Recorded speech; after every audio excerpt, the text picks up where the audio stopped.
jàngeen jëf ci ànd beeg télévision Futurs Médias xibaaru marax yi tey dañu koy dooree fële ca palais présidentiel ak Maymouna Ndiaye ma ñu fa teewal ak ni ñu ko xamee gouvernement bu yees bi nga xamante ni ñi ngi koy taxawal fi mu ne nii ci Sénégal ca palais la ñuy dem fekk jëfa sunu ndaw Maymouna Ndiaye. Et des énergies. Monsieur Abdoulaye Diouf Sarr, ministre de la Santé et de l'Action sociale. Madame Ndeye Saly Diop Dieng, ministre de la Femme, de la Famille et du Genre. Monsieur Serigne Mbaye Thiam, ministre de l'Éducation nationale. Monsieur Mary Teuw Niane, ministre de l'Enseignement supérieur, de la Recherche et de l'Innovation. Monsieur Alioune Sarr, ministre du Commerce, de la Consommation, du secteur informel et des PME. Madame Aminata Mbengue Ndiaye, ministre de l'Élevage et des Productions animales. Monsieur Mamadou Talla, ministre de la Formation professionnelle, de l'apprentissage et de l'artisanat. Monsieur Omar Gueye, ministre de la Pêche et de l'Économie maritime. Monsieur Yaya Abdoul Kane, ministre de la Gouvernance territoriale, du Développement et de l'Aménagement du territoire. Monsieur Moustapha Diop, ministre de l'Industrie et de la Petite et Moyenne Industrie. Monsieur Mbagnick Ndiaye, ministre de l'Intégration africaine, du NEPAD et de la francophonie. Monsieur Matar Ba, ministre des Sports. Monsieur Samba Sy, ministre du Travail, du Dialogue social, des organisations professionnelles et des relations avec les institutions. Monsieur Abdoulatif Coulibaly, ministre de la Culture. Madame Khoudia Mbaye, ministre de la Promotion des investissements, des partenariats et du développement des téléservices de l'État.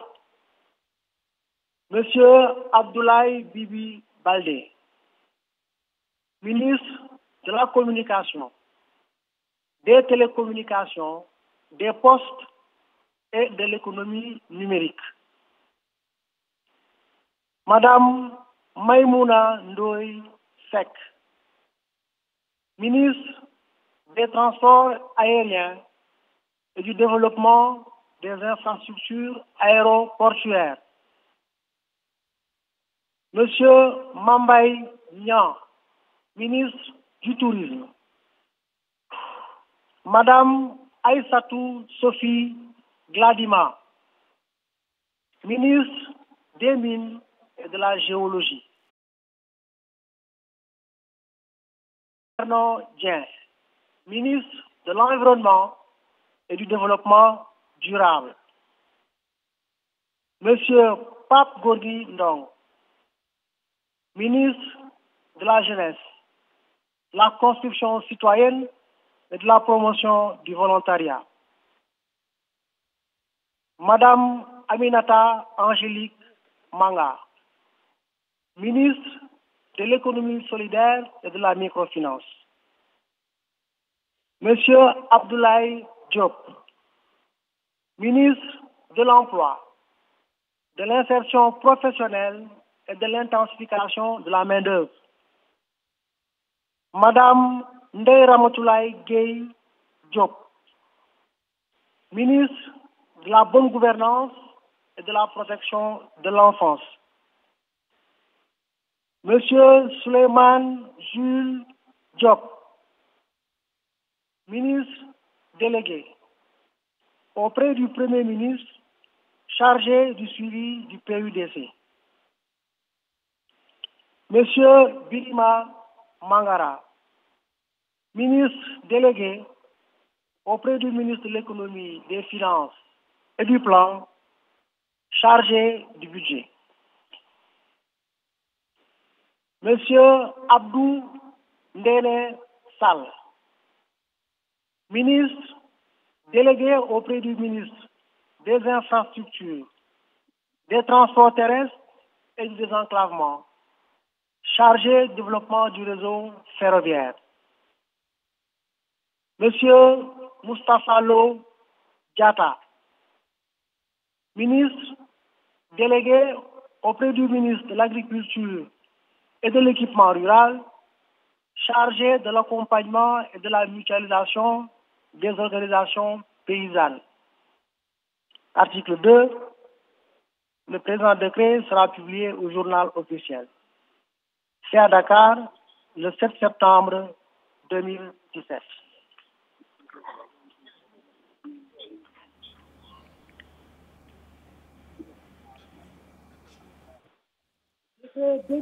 mangook kon Maimouna Ndiaye moo ñu nekkaloon foofee ca Palais. Maimouna Ndiaye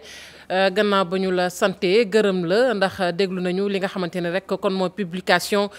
bu liste boobee ca Palais de la République. du ñàkk ñu dellusiwaat ci nu mu gën a yaatoo. ñi ngi nag ci plateau bi ak Hadia Talla, rédacteur en chef bu télévision Futurs Médias. Hadia Talla maa ngi leen nuyu. maa ngi lay fay Fatou Kiné Deme. Hadia, kon li ñu doon xaar mujj naa sotti, liste ba génn na. Hadia, noo ko jàngatee ndax mën nañu wax tey ay surprise mi ngi ci. Surprise xaw ma ndax surprise lañ ko mën a tuddee wala du surprise, wante am na ñoo xamante ni gis nañ ci ñu bees lañu. li ko waral rek mooy li gars yi doon laam-laamee di nekk est-ce que du gouvernement boo xam ne gouvernement politique la en perspective de élection présidentielle yi di ñëw atum 2019. ndaxte boo xoolee ñi ci bees gis nañ ci ki nga xam ne mooy Ndeye Saly Diop Dieng, kooku daanaka kenn xamu ko.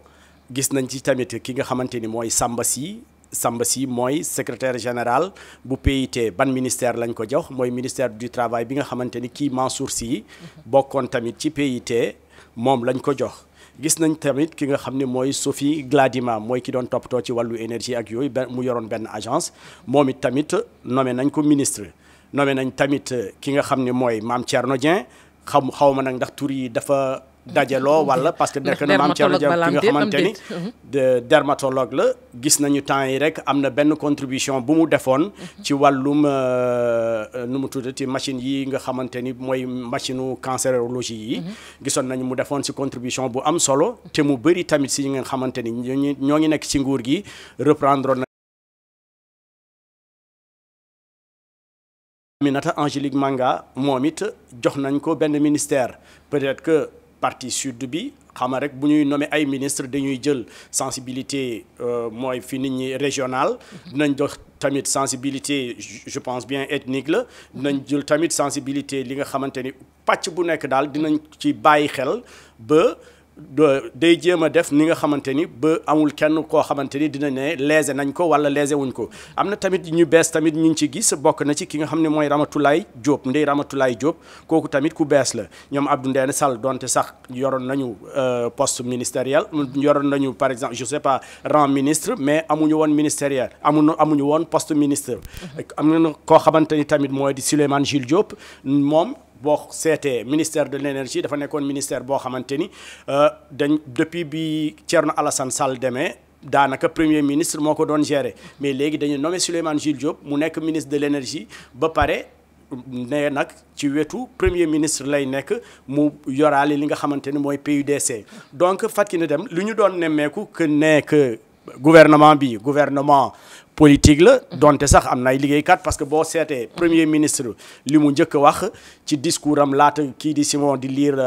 liste gouvernement bi dafa ne njiitu réew mi lu mu bëgg mooy continuité daanaka lu ñu sumboon ñu daal di ko wéyal te mu nekk tamit loo xam ne gouvernement boo xam ne day bàyyi xel bu baax si mbébét ñi nga xamante ni ñooy askan wi mbébét askan wi nag lu mu ci gën a lu mu jiital mooy liggéey xale yi liggéey ndaw ñi parce que seetlu nañ ni que ndaw ñi boo xoolee plus de 50% fii ci Sénégal ñoom ñëpp ay ndaw lañu te boo xoolee taux de chômage bi foofu la gën a bëri nee nañu nag loolu la ñu bëgg a xeex moo tax léegi luy ministère de l'emploi ak insertion professionnelle ak li nga xamante ni mooy intensification de la main d'œuvre lañ ko tuddee mu nekk nag ministère boo xamante ni bu am solo la pàcc yi parce que boo xoolee ay ñetti pàcc moo ci nekk nee nañu tamit dañuy bàyyi xel ci jigéen yi mooy promotion de la femme moo tax mu ñu créer benn département boo xamante ni département bu spécifique la ñu jagleel ko rek jigéen ñi ak ñi nga xamante ni mooy xale yu ndaw yi mooy protection de l'enfance sénégalais parce que boo xoolee ñu créer ministère boobu aussi parce que seetlu nañu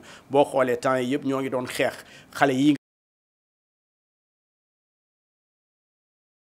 kër gi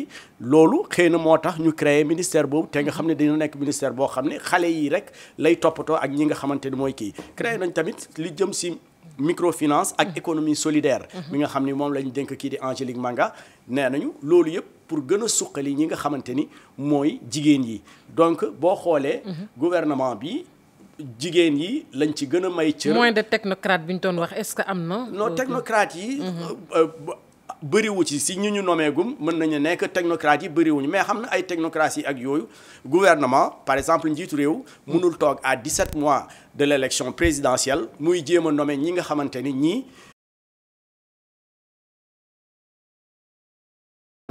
dina ci mën a sukkandiku ngir rek mu mun ci am ay résultats yu am solo ci présidentielle yii di ñëw nga xam ne mu nekk loo xam ne dina ko jëriñ boo xoolee tamit PSE nekk na loo xamante ni lu ko soxal la dafa dem ba créer ministère boo xam ne mine la ak géologie donc dafa nekk ministère boo xam ne loolu tamit kenn mësu ko fi gis parce que dañ doon gis ministre de l'industrie des mines loolu lañ fi doon gis fakki na dem mangoog Adia ñu gis également ay mutations yoo xam ne dañ leen jëlee fii yóbbu leen ci yeneen i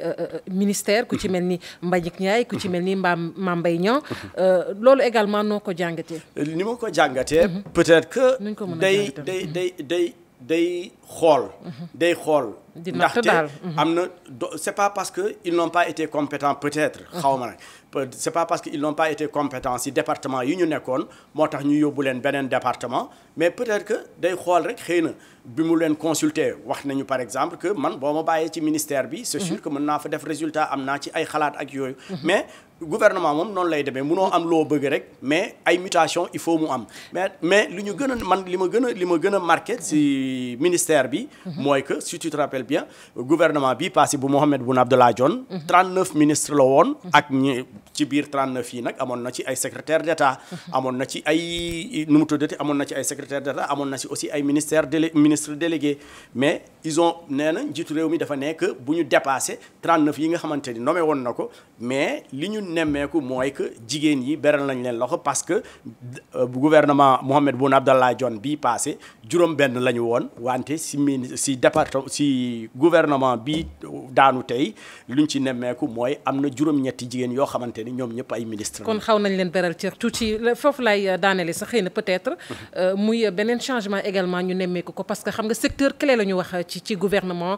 santé éducation ainsi de suite gis nañu également que santé am na tey ji changement ndax Abdoulaye Diouf Sarr suma juumulee tey jii moom la ñu dénk santé ak jafe-jafe yi ñu doon nemmeeku Hadia ci secteur santé bi fan yii yëpp mën na nekk jafe-jafe yi ñu doon nemmeeku mën na nekk aussi kii di mën na nekk jafe-jafe yi moo tax ñu changé Awa Marie Coll Seck indiwaat teg fa ki nga xamante ne mooy Abdoulaye Diouf Sarr mën na nekk aussi Awa peut-être que dafa bëgg a jël un peu jël tuuti recul par rapport xëy na il a d'autres obligations ak yooyu mais li ñu mën a wax parce que quoi qu'on dise quand même donte def na fi ay liggéey boo xamante ne bu mucc ayib la mais am na tuuti jafe-jafe quand même yu ñu fi nemmeeku lu mel ni problème mu prise en charge dialyse yi muy lu mel ni li nga xamante ni mooy li ñu newoon radiothérapie amu fi te et puis donc mais si li nga xamante ni mooy réalisation yi mu fi am gis nañ fi CMU bi gis nañ fi aussi plan Sésame bi ñoo ngi doon continuer mais njiitu réew mi daal moom moo xam lu tax mu dindi kii dugal kële ñun moom on peut comme on dit nous ne sommes pas dans les secrets de Dieu. Donc lu ñu mën a nemmeeku rek peut-être que ils sont tous interchangeables koo fi teg ci benn poste rek dina ko mën a assurer ci yaakaaru c'est-à-dire que njiitu réew mi peut-être que day dundee yaakaar rek c'est-à-dire que day am njort ne ku mu mënta teg rek ci benn poste ministériel di nga mën a bay sawaar comme ni mu ko bëggee loolu yëpp nag élection yi rek di ñëw la xam naa ni nag bu fekkente ni comme ni ñuy wax c'est-à-dire que ils doivent accélérer la cadence comme ni Mimi Touré doon wax parce que 2019 soreetul te askan wi c'est par rapport ak sa liggéey moom lañ lay mën a juger moom lañ mën a tàbbee li nga xamante ni aussi mooy ki fi nar a nekk njiitu réew wala ku fi nekkul njiitu réew parce que lii soxal njiitu réew mi mooy que chantier yi nga xamante ni tamit door na ko parce que PSE bi tamit bàyyi na ci xel bu baax ci biir gouvernement bi ndaxte PSE bi tamit dafa ne faw li nga xamante ni yenn projet yoo xamante ni joxe woon nañu date dinañ ko mottali te loolu nag mbébétam la woon te ministre yi dañ ci war a jublu ci nu ma gën a gaawee. Abdoulaye Daouda Diallo également gis nañu ku jëkk politique yeeg la ñu ci doon wax ŋàññi ko nañu ko fa jëlee ca poste ba est-ce que tey mën nañu wax ni ku jëkk politique gi am na nu la ñu bëggoon satisfaction. donc ça dépend c'est-à-dire que ça dépend si ndax am na satisfaction ndax amul loolu ñoom peut-être que bu ñu leen gisee après ñu mun ñu ko wax mais xam nga am na yenn. muy affaires étrangères muy intérieur yu ni mel donc nit ki njiitu réew mi du fa teg koo xamante ni kii wóoluwu ko donc c'est des ministères de souveraineté donte nag xëy na tout est possible dans la vie fii ak 2019 lu ne mën na ci am mën na yeewu sax mu jël benn ministère encore éclaté waat ko donc daal je pense que fi ñu toll nii peut-être que lu ñu mën a wax ñu bëri nag ñoo ngi doon jort ni kii nguur gii di ñëw gouvernement bii di ñëw dinañ jéem a wàññi li nga xamante ne mooy taille gouvernement bi mais ba léegi amul dara lu wàññeeku te je pense que ay réew yoo xamante ne comme suñuy réew yi quand même moi je pense que 39 ministres ëpp na ci parce que boo nommé 39 ministres aussi di nga nommé après ay secrétaires généraux di nga nommé aussi ay directeurs di nga nommé aussi ay ñoo xam ne ay ministres conseillers tout ça parce que après ñooñu ñëpp dañ leen di compter mais ñoom lu ñuy comptabiliser rek mooy 39 yi mais après lan mooy nëbbu si ginnaaw 39 ministres yi. nga xamante ne sax mooy ëpp. ñu di ko jaajëfal bu baax Hadia Talla ngay rédacteur en chef fii ci télévision Futurs Médias ñu ngi lay jaajëfal bu baax a baax xibaar yi ñu wëyal ko ak front bi taxaw ne nag day xeex kopparu CFA gi front boobee nag nee nañ daañu amal ndaje mu yaatu fukki fan ak juróom-benn lay doon ci weeru septembre ca place de la nation ngir nag Semi Keba ma ñu génnee Sénégal mu dem ca France mu dellusiwaat loole mooy seen bëgg-bëgg ñoom nag tey ñi ngi ci doon janook taskatu xibaar yi Mame Birame Diouf.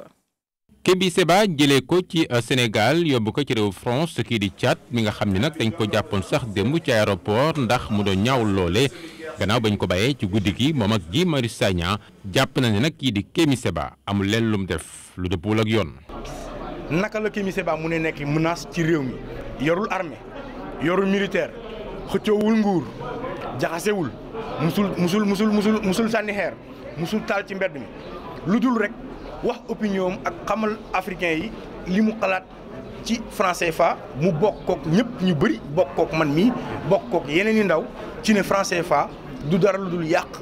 li africains yi seen yelleef ak seen ak seen moomeel seen bopp. Il est arrivé en France ce matin, il nous a appelé. Kémi Séba agsi na tey ci suba ca Paris déggante nañ moom sax mu ngi ci jàmm waaye xam nga ñun ñi nekk fii njaboot tamit dañoo jaaxle ndax xam nga it ay doomam da leen bàyyi fii te ñu bëgg mu dellusi. Nous sommes au Sénégal et nous sommes dans notre pays. Didier Awadi mi ñëw nag ngir jàppale famille bi ak it ñi di amal xeex gi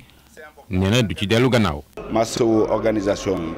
massawu ñëpp ñi fi teew massawu Afrique parce que li xew Sénégal teg nañu gàcce ñun Sénégal teg nañu gàcce parce que dàq na africain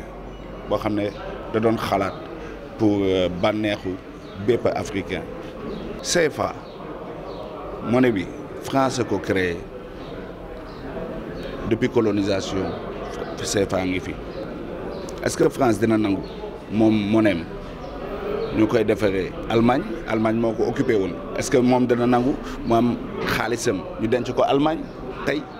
am na nag manifestation yu bëri ñu na ma amal ci réew mi bokk na ci fukk fan ak juróom-benn ci weeru septembre ndaje gañ yi woote ca place de l'Obélisque. franc CFA dañ koy waaj a dévaluer maanaam dañuy waaj a wàññiwaat dooleem ku doon fayeeku fukki junni juróomi junni lay doon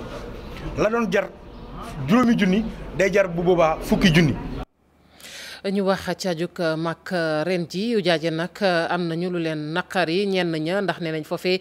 ca mun na metti woon na lool lu soxal maanaam tante yi nga xamante ne nag fa lañ daloon tante ya dafa xat lekk ga la yàlla xam doy na waaye tamit lu soxal wanag ya tamit mënuñu ca woon a jote jafe-jafe yooyu nag yeggee nañu ko kilifa yi nee nañ li ñu bëgg rek mooy ñu taxaw ci ba beneen yoon lu ni mel bañ a amati ajaratu Ngoni Ngom El Hadj Mactar Bey. ay fan gannaaw mun na xel yi mel ni lu ñu màndargaal ngir lañu fa dund. toilette yi mel na noo xam ne vraiment kenn mënu ko imaginer tant que demoo ba foofu parce que dañ fay dund loo xam ne naar yi dañ fay fóot comprendre nga di fa tuur ndox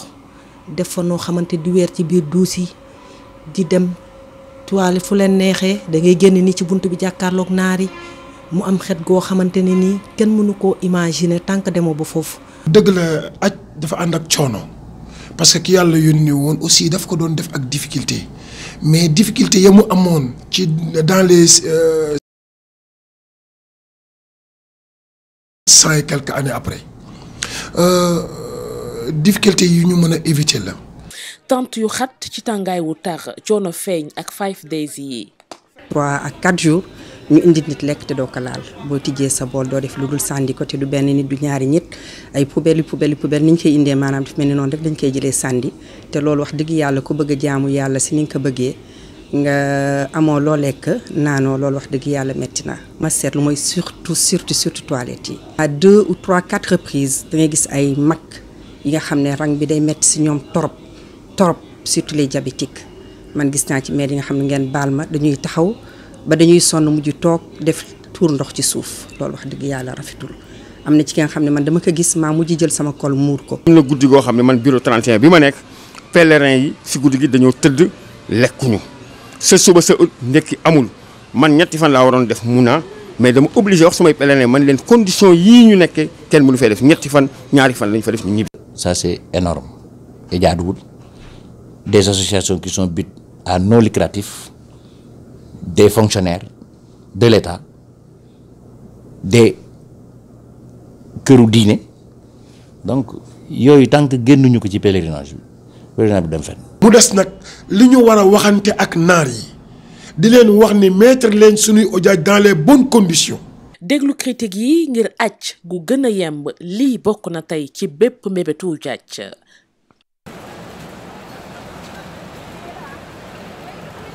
délégué général au pèlerinage mi ñu dénkaat gi nag àdduna ci mbir moomee nee na nangu na ni am na ay jafe-jafe ci dëkkuwaay foofee li ko waral nag moo di ne ujaaj yi fa ñu leen nag sampal ren ay tente ngir ñu ne fa ñoom ñoo fa bañ a dem lu soxal itam ci wàllu lekk ga àdduna ci moom Abdoul Aziz Kébé ndax nee na privé yi ñoom ñoo jël seen toggkat yu bopp kon nag commission ba moom loola yoonam newu ca ñu teewlu ko moom Abdoul Aziz Kébé ci micro Ajaratu Ngone Ngom. tente yi nga xam ne moom la ñu dëkkaloon. tente yooyu la doyul pour mën a ëmb doomu sénégalais yépp yi nga xam ne dem nañu bi ñu yegsee tamit jël nañu matuwaay yi nga xam ne war nañu ko jël li ñu njëkk a def moom mooy ñun tente yi nga xam ne moom la ñu joxoon pour ñu dëkk ci ñun waa délégation délégué général ak ñi nga xam ne ñoom la àndal tente yi nga xam ne moom la ñu joxoon missionnaires yi ànd ak délégué général pour ñu dëkk ci dañu wax ni bu kenn dëkk ci tente yi ñun nañu génn suñu tente ba nga xam ne doomu Sénégal yi dugg nañu ba noppi. moo tax ma yabal ay nit ñu jiitu ñu Arafat pour seet nu mu demee ñi ma yabal tamit bi ñu demee daal di gis ni effectivement foofu tente yi doyul ba pare sax defar gi demeegul noonu ndox maag courant bi dikkagul ñu taxaw ci nag ba ñu yokk tente yi indi ndox mi indi courant bi bale foofu ba mu set wecc. biñ ma njëkkee wax wàllu restauration dafa am ñoo xamante ni seen reer dikkagul ñu mer. ma ni délégué général adjoint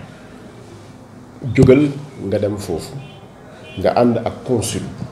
ngeen dem xool lan moo fa nekk ngeen wutal. dañu wax ni li ñu leen toggal baaxul ba pare jiiñ ko délégation générale. les 9500 yi nga xam ne ñi ngi ñëw ci privé bi leen indi.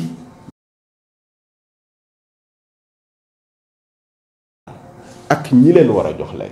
lekk gañ leen jox bu neexul bu baaxul am nañu sañ-sañu ni ñu koy defee saa su nekk suñu amee problème ñëw ci délégation am nañu sañ-sañu ñëw ci délégué général wax ko ni ko ñun suñu fournisseur respecté wul contrat délégué général comme moo njaboote ñëpp jóg wax pour que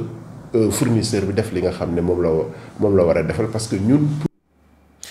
ci tàggat yaram la ñuy àddu ak Afro Basket 2017 liste ba kon génn na ñeel sunu gaynde yi bokk na ci Kelvin Hana ak kañ naan Thierno Ibrahima Niang Adama Louis Adams El Hadj Maley Ndoye Antoine Mendy Mohamed Faye Djibril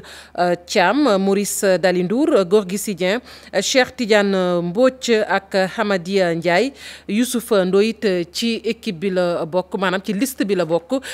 Handel Meda nag du bokk ci Afro Basket bi ndax ab gaañu boo xamante ne am na ko donte nag ay weer a ngi nii ma ngi ko doon waajal waaye nag lii la moo mujjee am du ca mën a bokk am na nag lu ko naqari lool ñu teewlu ko ak Cheikh Tidiane Dione. Je suis venu ici en mois de mars pour qualifier l'équipe, j'ai fait mon maximum, j'ai quitté mon club pour venir qualifier l'équipe. Tout ça c'est pour remporter la coupe. Maintenant je peux pas le faire. weeru mars ba léegi maa ngi fi woon fii nii ci Sénégal di entraîner di waajal li nga xam ne nag moom mooy Afro Basket bi waaye gis ngeen lii la yàlla dogal mënatuma cee bokk jamono ji nag nekk na loo xam ne métti na ma ba ci kanamu yàlla mais nu may def li ci des daal moom mooy daal di toog indi lii di sama expérience jéem a bokk ak samay xarit xam naa ne ci biir terrain mënu ma ci dara waaye nag xëy na su ma toogee ci wet gi lépp loo xam ne observé naa ko naa leen ko wax sama njàppandal daal ci loolu laa gën a yaakaar. C'est tout ce que je peux faire pour l'instant. mbootaay gi ëmb taskatu xabaar yi fare ci wàllu tàggat yaram ñoom nag fi mu ne nii taxaw nañu ngir dimbali reporter yi nga xamante ni ñoom ñoo fas yéene couvrir kon Afro Basket bi ci wàllu technique maanaam jumtukaay ak nu ñuy fexee rek ba bu ñu yeggee ci Afro Basket bi lépp mën a yemb tey ji nag règlement bi nga xamante ne nii FIBA génne na ko fësal na ko ci kanamu taskatu xabaar yooyu ngir ñu xam nag nuñ ca war a taxawee Cheikh Tidiane Dione. ab document bu 74 pages ay vidéo illustrative yuy wone nit ñi defee lii di basket ak tamit nees jàppee règlement bu bees bi nga xam moom lañu taxawal fii nii nag ci Sénégal daanaka mun nañ ni benn session de formation lañ amal ngir daal ñu mën a comprendre règlement yu bees yooyu. événement bi dafa mag Afro Basket événement bu mag la journaliste yi dañ koy couvrir te dañu war a am ay connaissances yi la ñu couvrir parce que nit ki munu nettali loo xamul. te 14 millions de Sénégalais yi nga xaar journalistes yi li fi xew ñu xam lan la léegi journalistes yi tamit il faut ñu am ay tuuti outils looloo tax ANPS jël d'abord Mamadou Diouf bu di expert di journaliste comme ñun di expert ci basket pour mu daal di wax ak journalistes yi nan la ñuy couvrir événement bu mag lu mel ni basket. mbiru technique tactique journalistes yi am ci une idée naam mënuñu xam sax lépp waaye lu ci gën a am solo mooy arbitre yi football ñëpp xam règlement bi mais basket ñu bëri xamuñu règlement bi. pour journaliste consultant expert du basket Mamadou Diouf moom dafa gis ne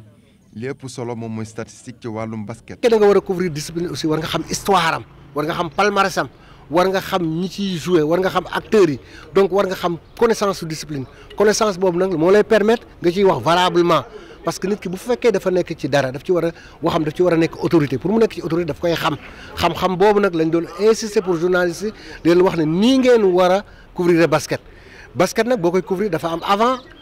pendant ak après compétition bala ñoo commencé am na noo ci war a waxee bu ñu commencé am na noo ci war a waxee bu jeexee tam am na noo ci war a waxee. daanaka ay waxtu rek moom moo des Afro Basket bi ñu daal di koy door fii nii ci réew mi acteuru basket yi ñoom ne dañoo fas yéene bëgg séddoo lii di seen expérience technique ci wàllum basket.